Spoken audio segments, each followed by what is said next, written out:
Even in the deepest void, a single luminous thought can change the entire course of a human life forever. Explore the glowing stories of innovation, hope, and the incredible brilliance of the human imagination. Subscribe today, and let's illuminate the world with great stories together. The call came at 2:37 in the afternoon. I remember the exact time because I had just glanced at my phone to check if my next patient had checked in. I was a physical therapist at a rehabilitation center in Columbus, Ohio. Not a surgeon, not a doctor, just someone who spent her days helping people learn to walk again after their bodies had failed them. I was good at my job, I was patient, I was steady. None of that prepared me for what happened next. I was driving home from a continuing education seminar when the other car ran the red light. I didn't see it coming, one said, and I was turning left onto Meridian Avenue. And the next, there was glass everywhere, and my head was against the steering wheel, and everything sounded like it was underwater.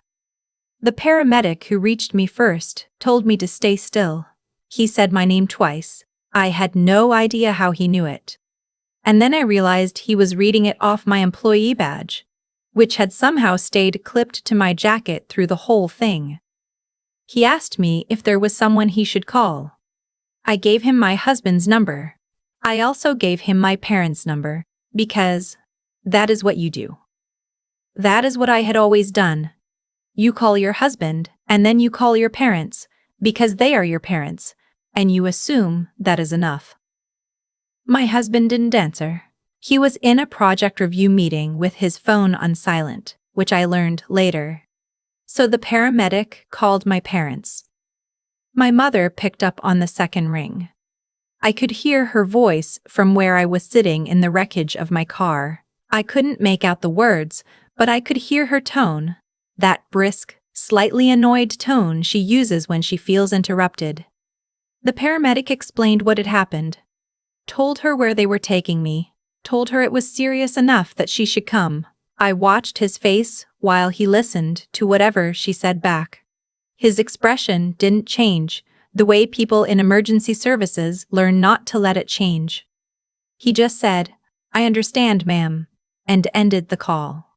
He didn't tell me what she said. He was too professional for that. I found out 3 hours later, when my husband finally walked through the door of my hospital room and sat down next to my bed and held my hand without saying anything for a long time. That was how I knew it was bad. Not the CT scan results, not the 2 cracked ribs, not the concussion that made the fluorescent lights feel like knives behind my eyes. It was the way he held my hand like he was afraid I would disappear. "Your parents called me," he said eventually. "After the meeting, your mom left a voicemail." He played it for me. I asked him to. My mother's voice on that voicemail was calm.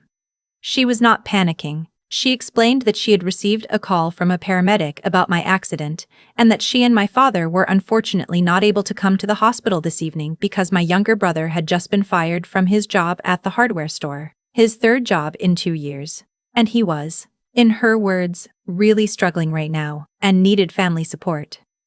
She said she was sure I was fine because the paramedic had said I was conscious and talking, and she would try to come by tomorrow if things settled down. She said to feel better. She did not ask which hospital. She did not ask what the CT scan showed. She said to feel better, the way you say it to someone with a head cold. My husband looked at me after the voicemail ended, and I could see him working very hard to keep his expression neutral. He had been listed as my emergency contact since the day we got married, but the hospital had initially called the number I'd given them years ago. Still my parents' home number. A habit I had never thought to update, because why would I? I was their daughter. I had always assumed that counted for something. Let me tell you something about my brother. His name is Cole. He is 28 years old, and he has been struggling in one form or another since he was about 19, and in that entire time, my parents have never once not dropped everything for him. I don't say that with bitterness, or I try not to. Cole has had genuinely hard times, I know that. But he has also made choices, repeatedly, and my parents have cushioned every single consequence of those choices. And they have done it at the expense of whoever else needed them at the time. The hardware store job, I found out later, he had lost because he showed up late 4 times in 2 weeks. The family support my parents were providing that evening was sitting with him at their kitchen table while he vented about his manager being unfair, eating my mother's pot roast and watching television. I had a concussion and 2 cracked ribs and a contusion on my left shoulder that would take 6 weeks to heal. And I was alone in a hospital room because my brother needed someone to watch television with. My husband stayed with me that night. He slept in the recliner chair they brought in, woke up every time a nurse came to check my neuro status, and did not once say the thing I knew he was thinking.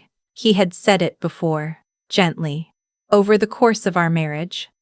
He had asked me why I kept going to my parents first. Why they were still my emergency contact.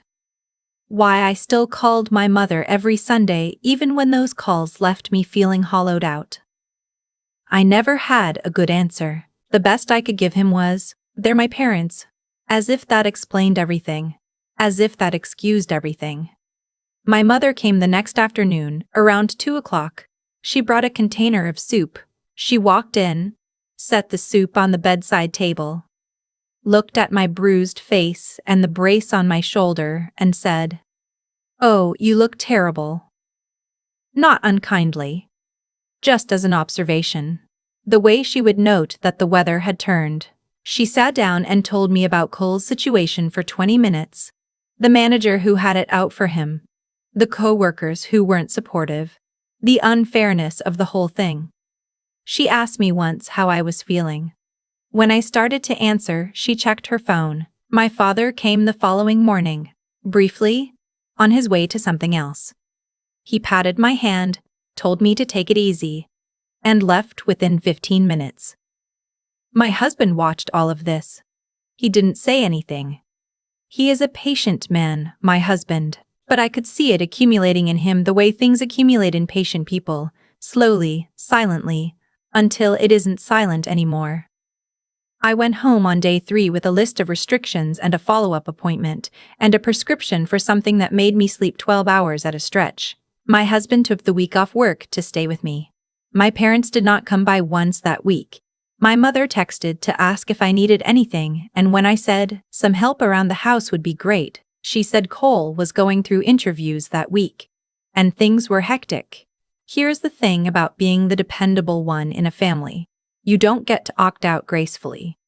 You don't get a single dramatic moment where you announce you're done and everyone understands immediately. What you get is a slow accumulation of moments where the gap between what you give and what you receive becomes impossible to ignore, and you spend years filling that gap with excuses you make on their behalf. And then one day, you run out of excuses, and there is nothing left to fill it with. I had been filling that gap for a long time. I had co-signed my parents' second car loan when they were short on credit after my father's business went under. That was 6 years ago. I had paid for Cole's first semester of community college when he decided he wanted to try again. That was 4 years ago. I had quietly picked up the tab for a family vacation to Florida 2 summers ago, a gift, my mother called it, which made it impossible to mention later. And I had sent an extra few $100 home more times than I could count when my parents' retirement account wasn't stretching far enough. My husband knew about most of this. He had never once told me not to do it. He had only asked, occasionally, whether they had thanked me, whether they had acknowledged what it cost us, whether they had ever considered, even once, that the money flowing in one direction had another direction it could have gone. I didn't have good answers for any of that either. What changed wasn't the accident. I want to be clear about that. The accident wasn't a lightning bolt revelation. It was more like the last item you stack on a shelf that's already past capacity. You put it up there and the whole thing comes down, and you can't even blame the last item. Not really. Because the problem was always the shelf. It took me about a month after the accident to start doing the math. Not just the financial math, though I did that too. The other math.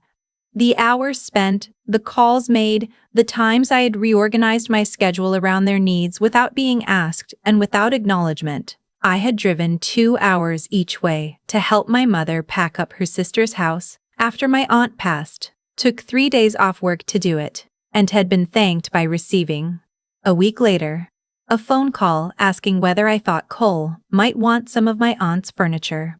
Since he might be getting his own place soon, I had taken my parents to every one of my professional milestones. My licensure ceremony, the year I was named Staff Clinician of the Year at the center, the regional conference where I presented research I had spent 8 months preparing. They came to all of it, smiled for photos, and then steered the conversation back to Cole within 20 minutes of arriving home.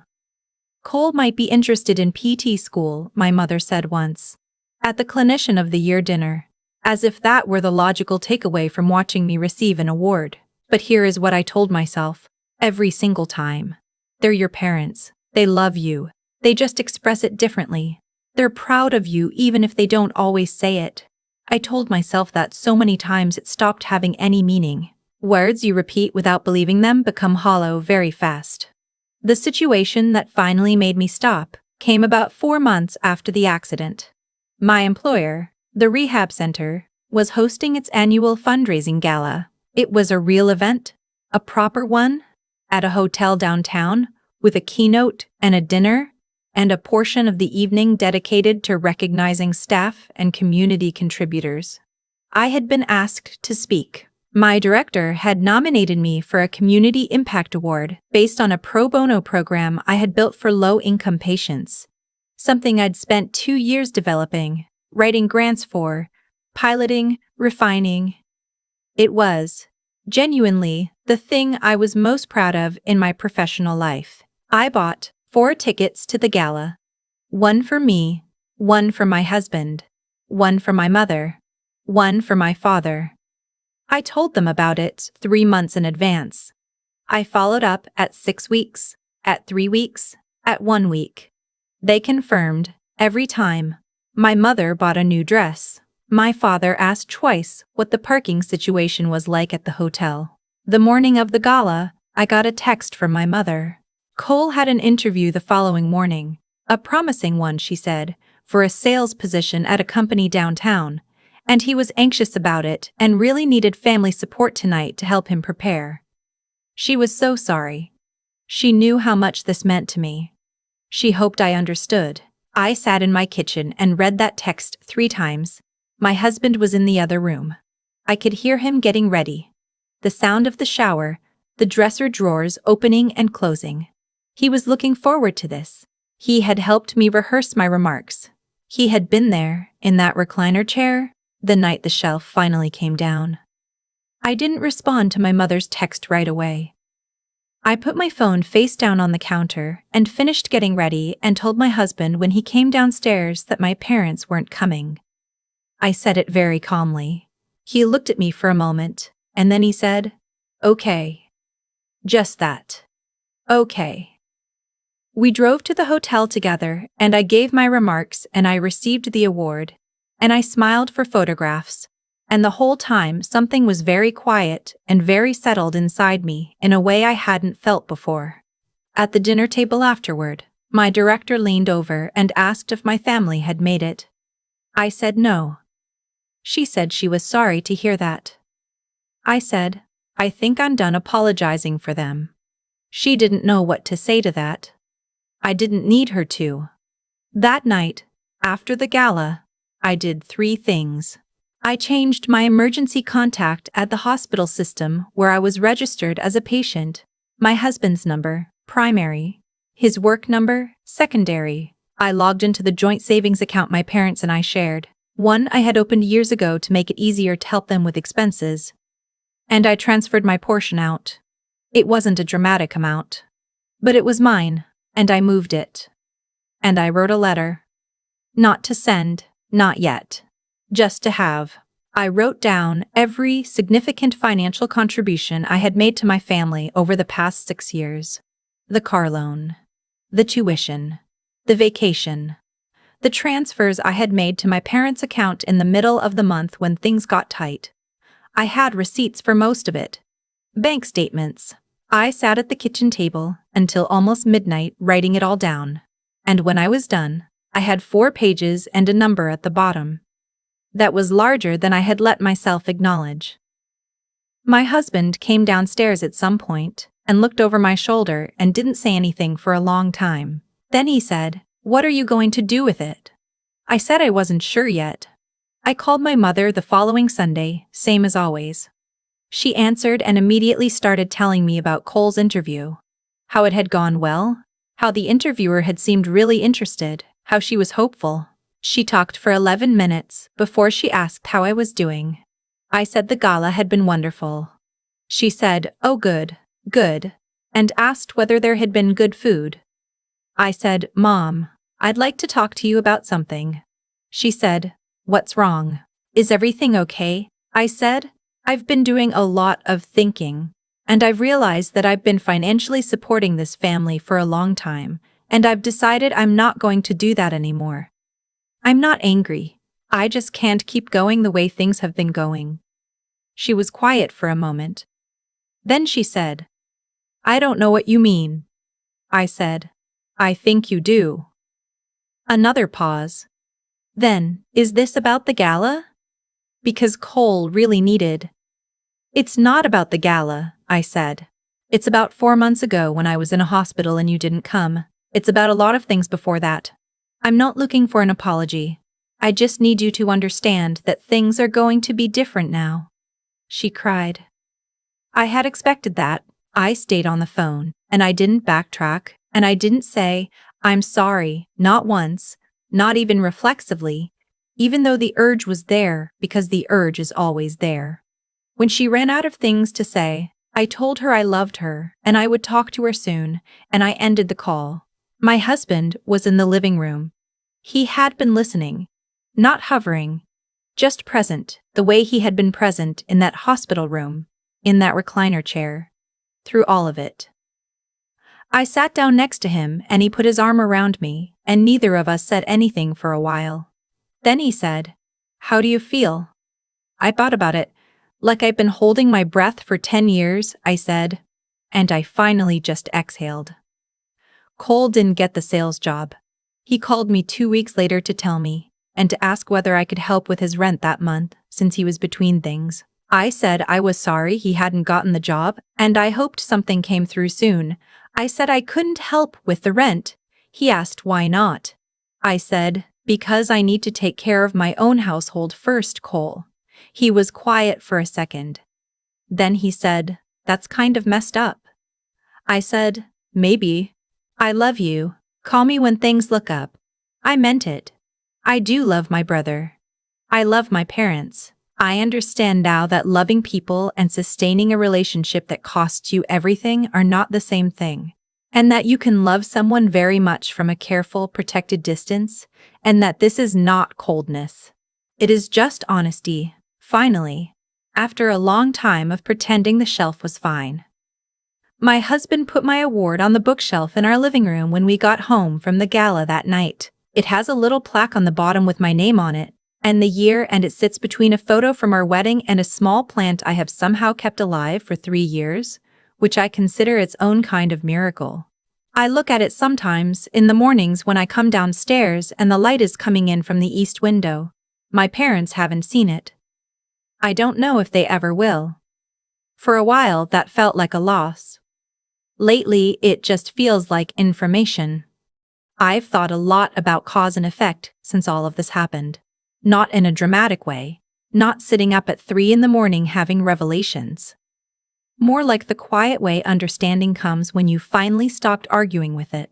What I gave my family wasn't just money. It was attention, time, adjustment, the constant low-level labor of making myself smaller so there would be more room for everyone else's needs.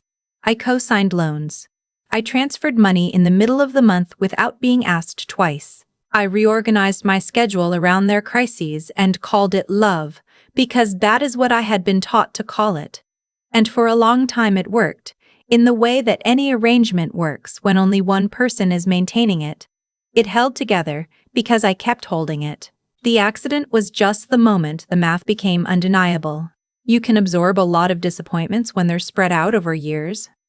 They accumulate slowly enough that you can explain each one away, but there is a particular kind of clarity that comes from lying in a hospital bed alone, with cracked ribs and a concussion, knowing that your parents chose not to come, and then receiving a voicemail that doesn't ask which hospital you're in. That kind of clarity doesn't leave. I didn't manufacture it. It just arrived, and I let it stay.